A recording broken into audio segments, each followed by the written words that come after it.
Hello, and welcome back to Cinema Clips. Today we're diving into one of the most underrated dynamics on Grey's Anatomy, the bromance between Jackson Avery and Mark Sloan. From their hilarious banter to their heartfelt moments as mentor and protege, these two showed us that friendship can be just as meaningful as any romance. Whether they were bickering like siblings or supporting each other through tough times, their bond was truly something special. Let's count down the 7 sweetest moments that defined their bromance and made us all love the Plastics Posse. Don't forget to like and subscribe to the channel for more Grey's Anatomy content. Starting off at number 7 we have, Jackson tells Mark, "It's not you, it's me."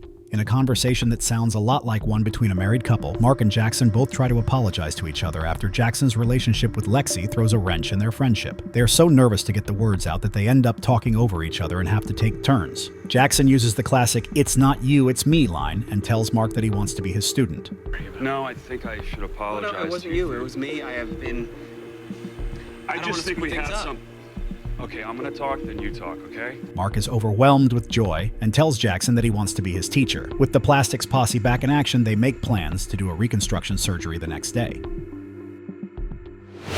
At number 6 we have, Mark opens up to Derek about Jackson. When Jackson starts distancing himself, Mark grows concerned, thinking he may have done something wrong.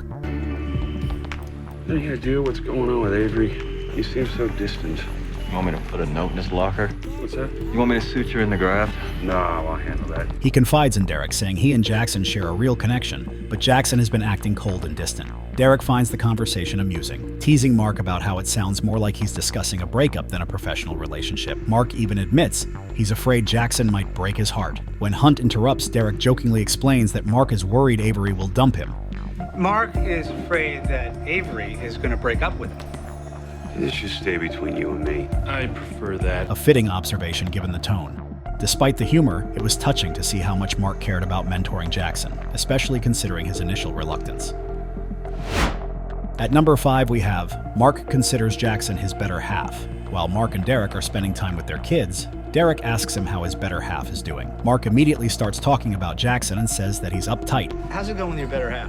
He's uptight, worried about the board, snapping at patience, trying to get laid, but I know Julia. Oh. Confused, Derek tells Mark that he was asking about Julia, Mark's current girlfriend. It's comical that Jackson was the first person that came to Mark's mind. They really are two halves of a whole.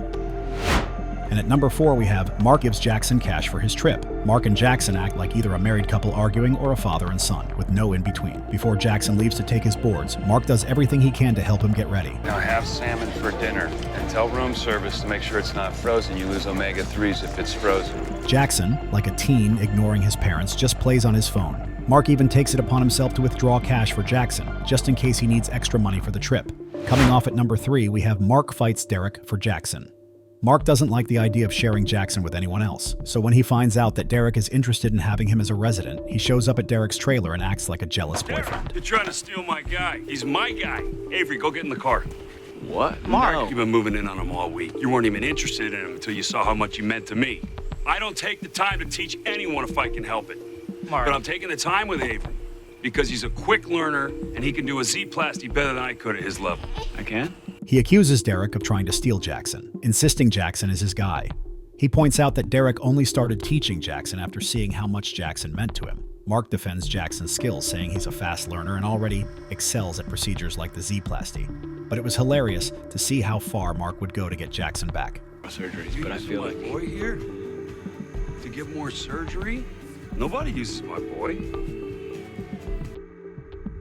At number 2, we have Lexie crashes their Valentine's Day dinner. Jackson was probably the last person Lexie thought she would have to compete with for Mark's affection. When she shows up on Valentine's Day to talk to Mark about her feelings, she's surprised to find that Mark isn't alone. However, it's not Mark's girlfriend she runs into. Instead, she discovers that Jackson is at the apartment cooking Mark dinner. Oh, is that Julia? I'll go. Avery's cooking me dinner. Is that Julia? 'Cause I can go. Oh, that's... But he can go. If you want to talk. Should we go? Instead of taking the night off, Jackson, once again, showed how committed he was to his education, asking Mark to help him study for his boards. Finally, at number 1 we have, Jackson tells Mark he can let go. After he's involved in a plane crash, Mark is brought to the hospital and attached to life support. Jackson sits by his bedside and talks to him about his surgeries, even though Mark can't respond. Eventually, Jackson realizes that he needs to let Mark go. You've taught me a lot. But I think, I really know what I'm doing now. So, I'm good. Plastics Posse's gonna live on.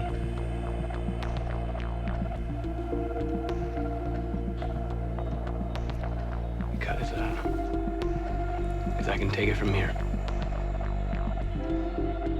He assures him that the Plastics Posse will live on, and because of everything Mark taught him, Jackson can take it from here. Jackson was one of the characters who was most affected by Mark's death, but it's clear that he still holds his teacher close to his heart.